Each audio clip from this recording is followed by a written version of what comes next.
नमस्कार साथियों, आज हमारे चैनल पर प्रांशु दादा हैं और आज हम लोग बात करने वाले हैं एलोन मस्क को क्या ऐसा दिक्कत है, क्या ऐसा उनको मानसिक तनाव है या डिप्रेशन है जिसके वजह से उनको शायद केटामाइन नाम का ड्रग लेने की, मैंने उनका खुद वीडियो देखा है जिसमें वो केटामाइन नाम का ड्रग लेने की बात करते हैं, लोगों को एक तरह से रिकमेंड करते हैं, इंडोर्स करते हैं कि ये बड़े बड़े जो लोग हैं वो इस तरीके का ड्रग्स लेते हैं और शायद उनके कन्विंस करने से अमीर लोग जो हैं, जो तनाव में जीते हैं, वो लोग लेते भी हैं। तो आज हम दोनों इसी बारे में बातचीत करने वाले हैं। तो प्रांशु दादा, आपको क्या लगता है, मतलब ये अमीर लोग जो दुनिया के सबसे हाईएस्ट रिचेस्ट लोग हैं, जिनके समकक्ष पहुंचने में शायद हमको और आपको सैकड़ों जन्म लग जाएंगे उस लेवल पे अमीरी बनाने में, पैसे कमाने में, तो क्या लगता है आपको? जी हाँ दादा, देखिए, सवाल अमीर का या गरीब का या मिडिल क्लास का उसका नहीं है। जी जी सवाल है कि इंसान जब भी दुखी होगा जी, उसका जो कारण है वो सबके साथ एक ही होगा। जी जी उसका कारण हमेशा वही होता है कि कोई ऐसी चीज जिसका उसे ज्ञान तो है लेकिन उसका अभाव है उसके जीवन में। जी जी, यानी कि उसने सुना तो है उस चीज के बारे में कि ऐसा कुछ होता है, लेकिन वो उसको हासिल नहीं लग रहा, उसका अभाव है उसकी जिंदगी में। हाँ हाँ, ये सभी के दुखों का बुनियादी कारण है। अब मैं आपको थोड़ा सा एक उदाहरण में देता हूँ। क्या आप मानते हैं इस बात को कि एसी, एयर कंडीशन की वजह से इंसान को दुख हो सकता है? ऐसा मानते हैं आप? दुख हो भी सकता है, जैसे कि कुछ लोग बोलते हैं कि मेरे पैर में जॉइंट पेन होने लगे हैं या कोल्ड कफ का प्रॉब्लम शुरू हो गया है। तो शारीरिक सुख तो एक तरीके का मिल रहा है क्योंकि गर्मी से राहत है, लेकिन उनका कुछ और प्रॉब्लम लाइक कफ कोल्ड का, जॉइंट पेन का प्रॉब्लम शुरू हो जाता है, तो दुख मिल भी सकता है। मैं तो रियल लाइफ एक्सपीरियंस है ऐसा बता सकता हूँ। जी हाँ हाँ, मतलब लेकिन जब एसी नहीं था, इसका एग्जिस्टेंस नहीं था, जब एसी आया ही नहीं था तब क्या एसी की वजह से कोई इंसान दुखी हो सकता है?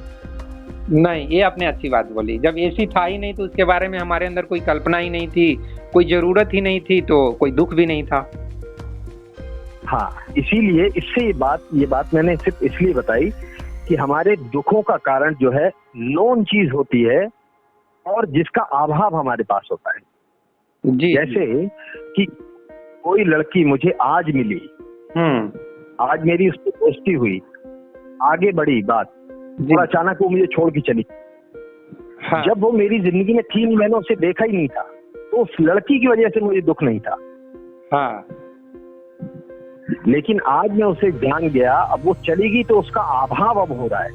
हाँ हाँ, तो इस कारण जो है, इसी तरह हम देखेंगे सारे दुख किसी के भी हों, चाहे गरीब के हों, अमीर के हों, मिडिल क्लास के हों, उन सारे दुखों का संबंध किसी जात चीज के साथ जिसका अभाव उनके पास है।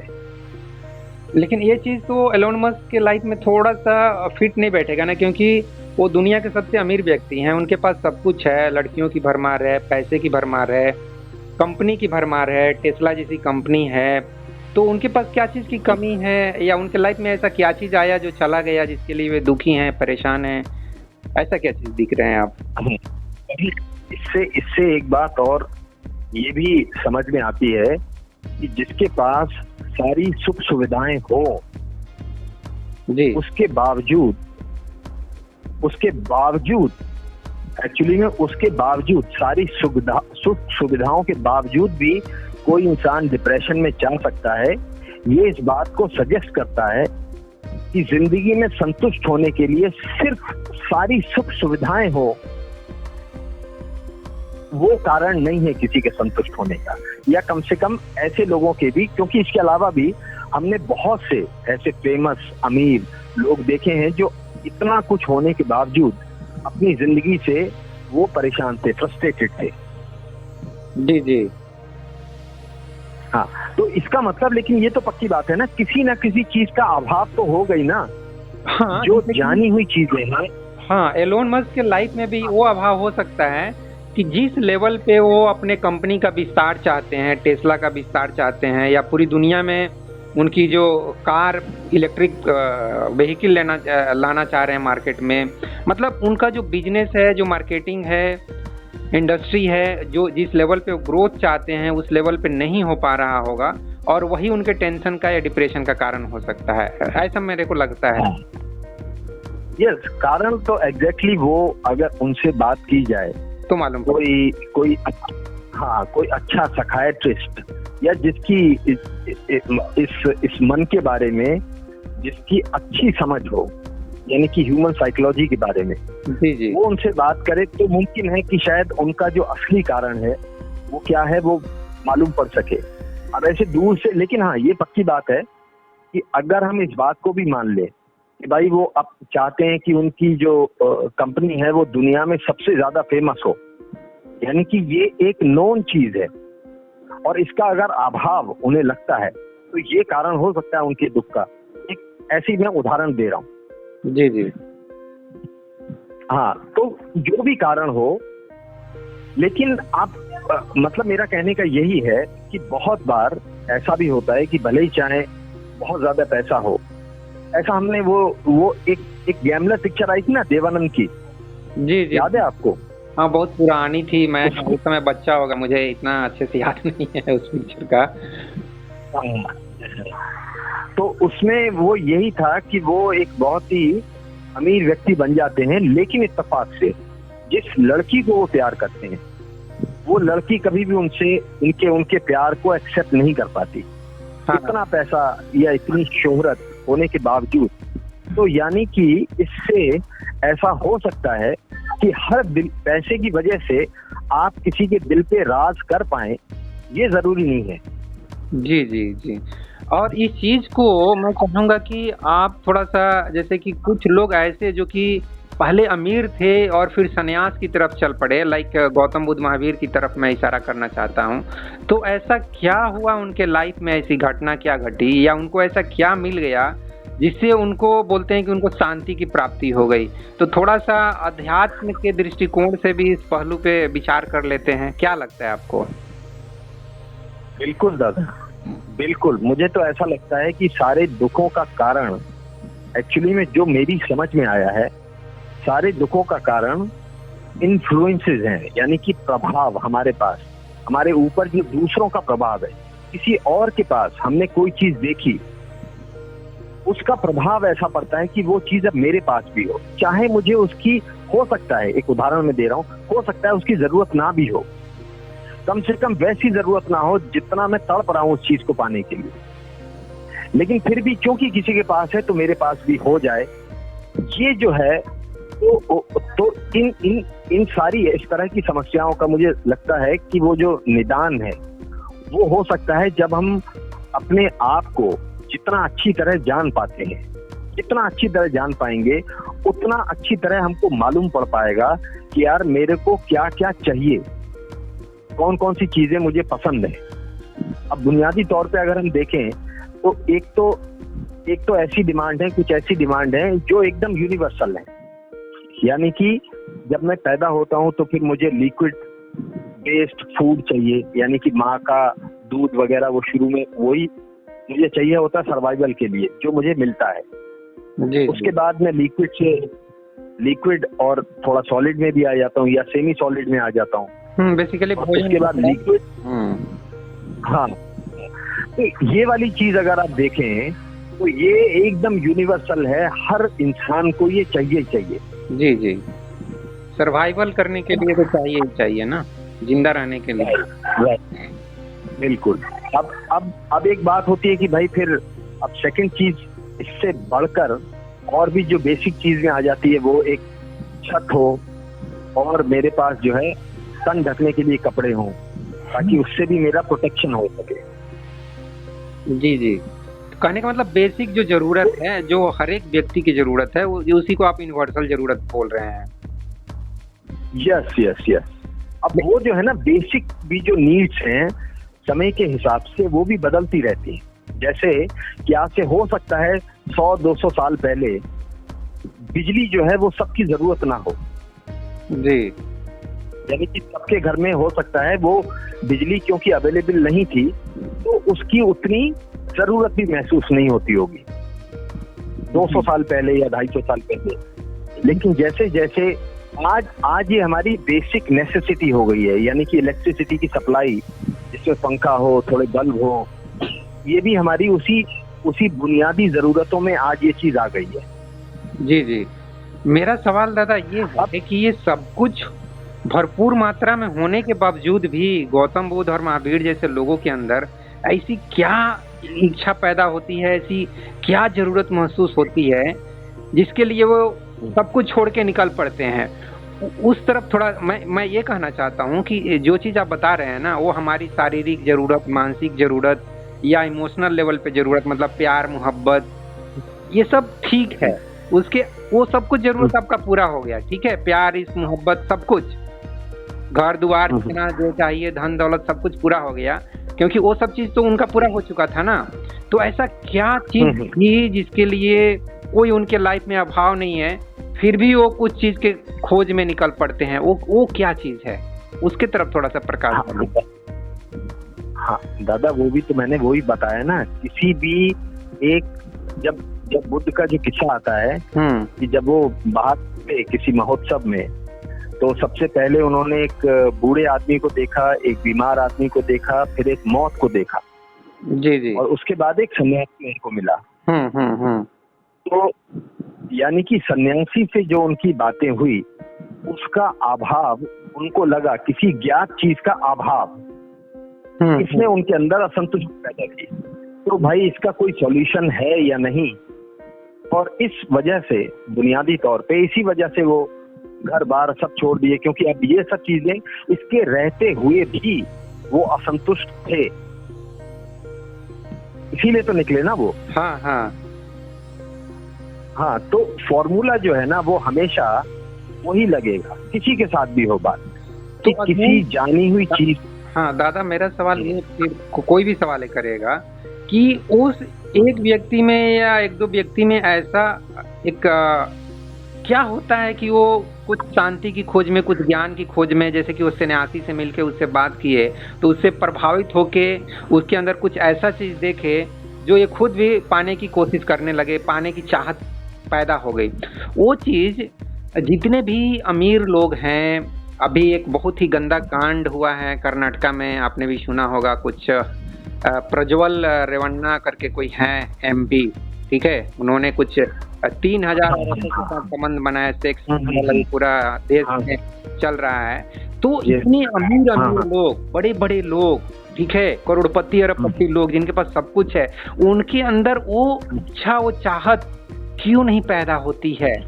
ये मेरा सवाल है। पिन पॉइंट कीजिए कि अमीर लोगों के अंदर, एलोन मस्क जैसे व्यक्ति के अंदर, या और भी जो करोड़पति अरबपति व्यक्ति हैं, उनके अंदर वो सिद्धार्थ वाली या महावीर वाली इच्छा क्यों नहीं पैदा होती है? अडानी जी के अंदर या अंबानी जी के अंदर क्यों नहीं पैदा होती है कि यार मैं क्यों नहीं थोड़ा गौतम बुद्ध के जैसा उस यात्रा पे चलते हैं जिसको आध्यात्मिक यात्रा बोलते हैं, उस तरफ आपको मैं लेके जाना चाहता हूँ, उसके बारे में बात कीजिए जी। हाँ तो दादा देखिए, पहली बात तो ये है कि उनके अंदर इच्छा पैदा नहीं होती होगी, ये कहना भी मुश्किल है। और अगर नहीं होती है तो इसका मतलब वो, अगर मान लीजिए कि नहीं होती है, तो वो जो काम कर रहे हैं उससे खुश हैं, उसमें संतुष्ट हैं वो। तो असली बात तो संतुष्टि की है ना। जी जी। तो उसमें तो कोई दिक्कत की बात नहीं है अगर उन्हें नहीं हुई। वैसे तो मुझे लगता है कि शायद होती होगी, क्योंकि कभी कभी उनको भी लगता होगा यार देयर इज समथिंग मिसिंग, ऐसा मुझे लगता है। का तो नहीं कह सकता, लेकिन फिर भी अगर वो खुश हैं अपने जीवन से तो यही तो असली बात है। बुद्ध भी अगर गए कहीं पे तो वो संतुष्ट होने के लिए या खुश होने के लिए ही गए ना। उन्होंने जो छोड़ा वहां पे उनको संतुष्टि नहीं थी, उन्हें लगा कि भाई कहीं जंगल में जाएं तो वहां पे मिल सकती है शायद। हाँ, तो वही चीज मैं पूछ रहा हूँ कि उस व्यक्ति के अंदर ऐसा क्या एलिमेंट था, ऐसा क्या फैक्टर था जिसके वजह से वो उस रास्ते पे जाने के लिए चुन लेता है, चॉइस करता है कि मैं इस रास्ते पे जाऊंगा। लेकिन एक एलोन मस्क हो, चाहे अडानी जी हो, चाहे कोई रेवन्ना जी हो, जो 3000 औरतों से संबंध बना के भी नहीं संतुष्ट हो पा रहा है, वो ऐसा कौन सा एलिमेंट है, वो एनिमल एलिमेंट उसके अंदर ज्यादा है। अध्यात्म में बात होता है, क्या बोलते हैं उसको, राजसिक तामसिक, मतलब ये राजसिक तामसिक है क्या चीज भला? मतलब इसको थोड़ा सा प्रैक्टिकल और थोड़ा सा साइंस के एंगल से थोड़ा सा समझाने की कोशिश कीजिए। हाँ, तो दादा मैंने जो समझा है मैं बता देता हूँ। तामसिक, तमस का मतलब होता है अक्रिया, यानी कि जहाँ पे क्रिया नहीं है। हमारे जीवन में दो ही तरह के फंक्शन होते हैं या दो ही तरह की गतियां हैं हमारे जीवन में।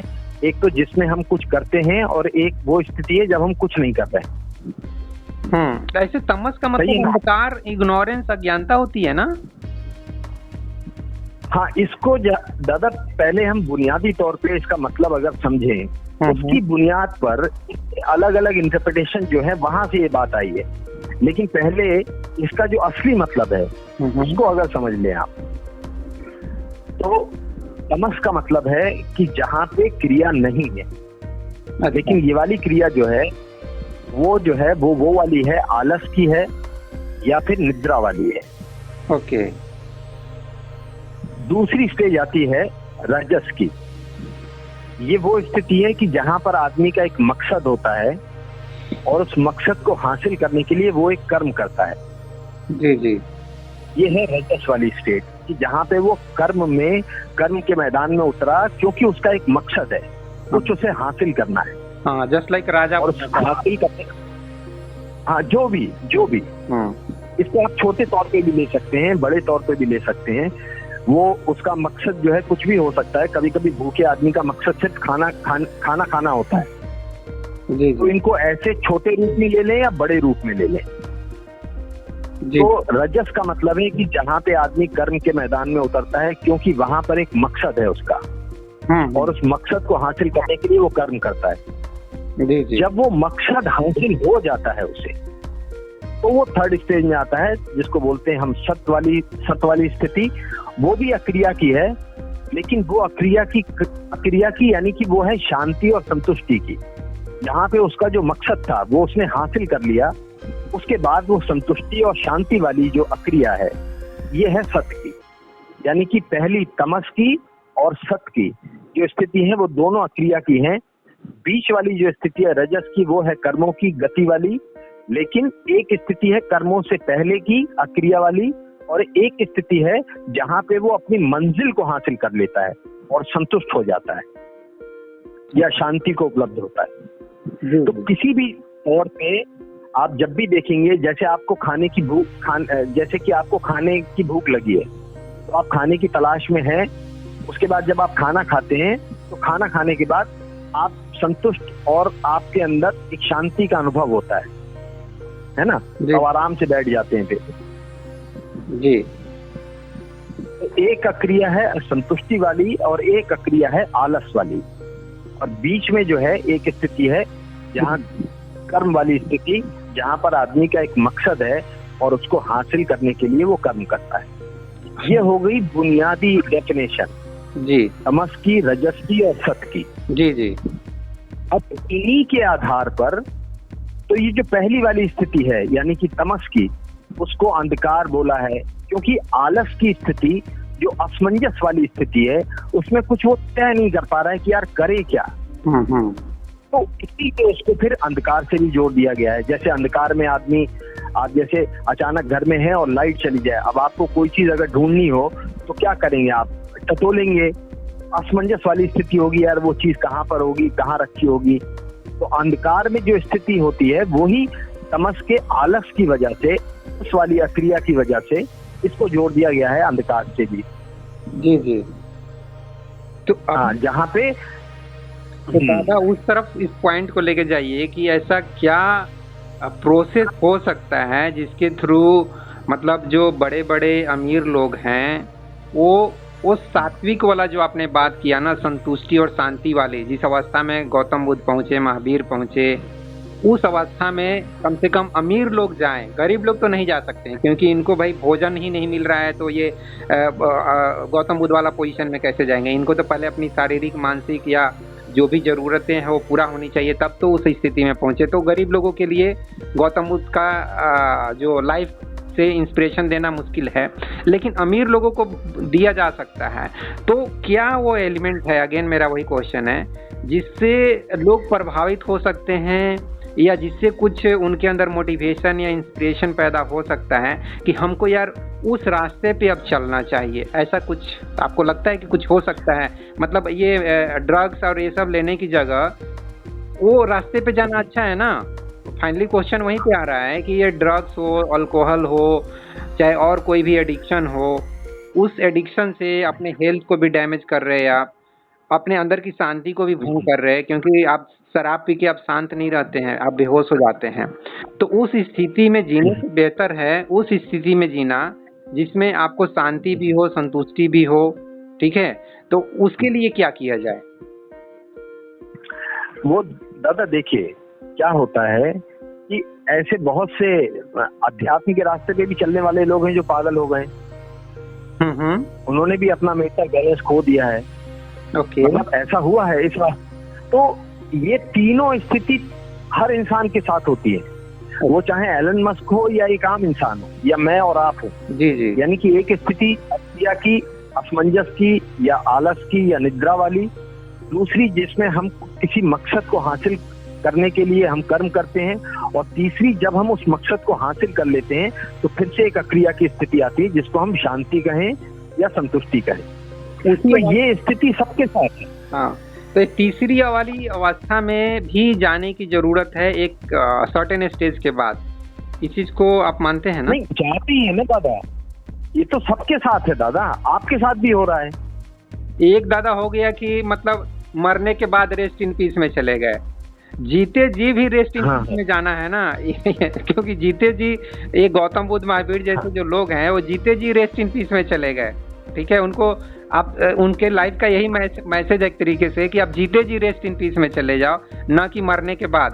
तो जीते जी कैसे लोग रेस्ट इन पीस में जाएं, उसके बारे में थोड़ा सा बताइए, उस प्रोसेस के बारे में थोड़ा सा बताइए कि कैसे लोग जा सकते हैं। ऐसे उस प्रोसेस को ध्यान और मेडिटेशन या समाधि कहा जाता है। मैं एक्चुअली उस तरफ आपको लेके जाना चाह रहा हूँ, लेकिन शायद पता नहीं आप क्यों उस चीज को टच नहीं कर रहे हैं।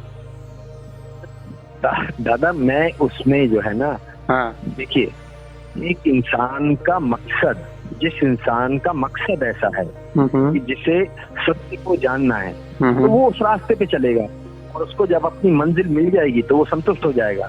इसी तरह किसी और आदमी का मकसद कुछ और है, तो वो जब अपने मकसद को हासिल कर लेगा तो उसको भी वही शांति मिलेगी, वही संतुष्टि मिल जाएगी। तो ये जो है जीवन के दो अलग अलग लोगों के मकसद की बात है। नहीं दादा, मैं इसमें जो है आप मेरा भी बात थोड़ा सा सुनिए।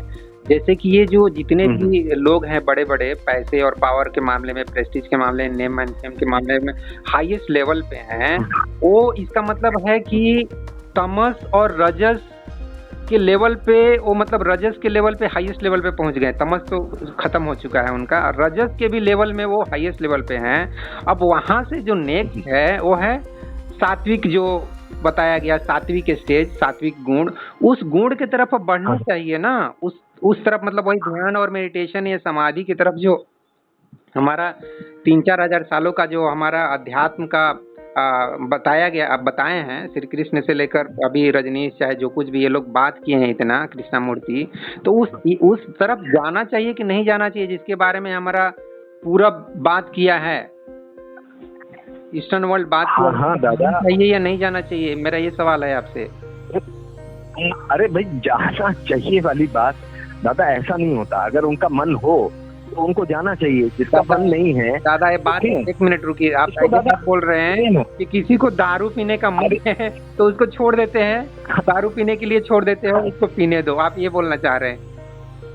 नहीं, आप जो है उसको समझा, सुनिए ना, आप उसको समझा सकते हैं कि भाई दारू पीना सही नहीं है, लेकिन अगर नहीं छोड़ता है तो क्या करेंगे आप? क्या उसको फिर हत्या कर देंगे या मारेंगे या क्या करेंगे? लेकिन समझाने के बाद सुनिए ना, आप तो मैं तो हम्म। एक मिनट, मैं तो समझाने का प्रयास करता हूँ एक दोस्त के नाते। मेरा आप देखेंगे वही लोग बोलेंगे भी कि यार तू कौन होता है लेक्चर देने वाला।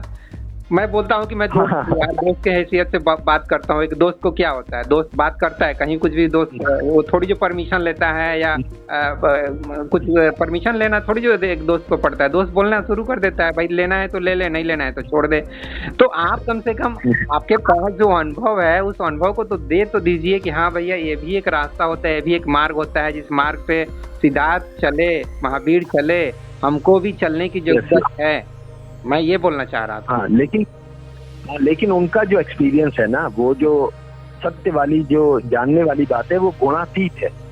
उसको आप सत्य में या रज में या तमस में, इन तीनों में उसको आप कैटेगराइज नहीं कर सकते। नहीं दादा, ये वो वाली जो बताई गई है दादा, ये सैद्धांतिक बात हो गई। सत्य क्या है ना, वो इसीलिए सत्य क्या है, वो इसीलिए मैं बता रहा हूँ। सत्य क्या है ये मैं कहूँगा बकवास है। सत्य के नाम पे ना बहुत ही ज्यादा भ्रमित करने वाली बातें होती है, ठीक है, और अलौकातीत है, ये है वो है। इस मामले में अगर दार्शनिक प्रेमजीत की बात करेंगे तो मैं उनके साथ ये बहुत ही सत्य के नाम पे बहुत ही बकवास किया जाता है। इसलिए वो संतुष्टि और शांति की बात करनी कि हमारे अंदर एक ऐसी भी अवस्था होती है जिसमें हम भोजन, कपड़ा, मकान, और अगर हम हेल्दी हैं तो हमको अपने आप अपने अंदर एक काफी संतुष्टि और शांति और आनंद का अनुभव होता है। और उस अवस्था में हर एक व्यक्ति को रहना चाहिए, जाना चाहिए। ये चीज मैं बोलना चाह रहा हूँ। हाँ बिल्कुल दादा, आप इस बात को कह सकते हैं, मैं कहाँ मना कर रहा हूँ कि आप नहीं कह सकते। आप दूसरों को ये बात, इस बात से आप सहमत हैं ना? ऐसा तो नहीं है कि नहीं आप कुछ इनकम्प्लीट बात कर रहे हो, इसमें और ये चीज जोड़ना चाहिए। नहीं, आपको जो देखिए, जो चीज आपको सही लगती है तो वो आप दूसरों को कह सकते हैं। मैं तो कह रहा हूँ कि हाँ बिल्कुल, आपको अगर ऐसा लगता है कि भाई ये चीज सही है जो आपने समझी है तो उसको आप कह सकते हैं। मैं तो उससे इनकार नहीं कर रहा हूँ। जी, लेकिन आप तो बिल्कुल आप उस चीज को स्वीकार भी कर रहे हैं ना। ऐसा ना हो कि आप मेरे दोस्त हैं और आप ही बोल रहे हैं कि नहीं मैं आपका बात स्वीकार नहीं कर रहा हूँ। आप कम से कम बोलिए कि हाँ मैं स्वीकार कर रहा हूँ। नहीं तो दादा, वो चीज मेरे अंदर नहीं है ना। मतलब कि है, छोटे लेवल पर है। हाँ, छोटे लेवल पर है। मैं मतलब जो छोटे बच्चे होते हैं, जैसे उनसे अगर कोई ऐसा काम कर रहे हैं जो मुझे लगता है कि यार ये सुधार सकते हैं, मतलब जो मुझे सही लगता है, तो मैं बता सकता हूँ उनको। लेकिन किसी बड़े आदमी को, मुझे ऐसा नहीं लगता कि मेरे अंदर ऐसी बात है कि कोई बड़ा आदमी है, वयस्क है, अगर वो मुझसे बात करे तो जो मुझे समझ में है वो मैं बता सकता हूँ। लेकिन अपनी तरफ से मैं उसको जाके कहूँ, ऐसा मुझे तो नहीं लगता है। नहीं अपने बारे में कहने की जरूरत नहीं है सर, जाके कहने की जरूरत नहीं है। जो आप अनुभव करते हैं अपने लाइफ में, देखिए दोस्ती यही तो चीज है। दोस्ती में कोई बड़ा छोटा नहीं होता है, ठीक है। कृष्ण के सामने सुदामा छोटे नहीं थे, दोस्त थे, और इसलिए कृष्ण उनके चरणों में बैठ जाते थे। तो दोस्ती ऐसी चीज है जिसमें कोई बड़ा छोटा नहीं होता है।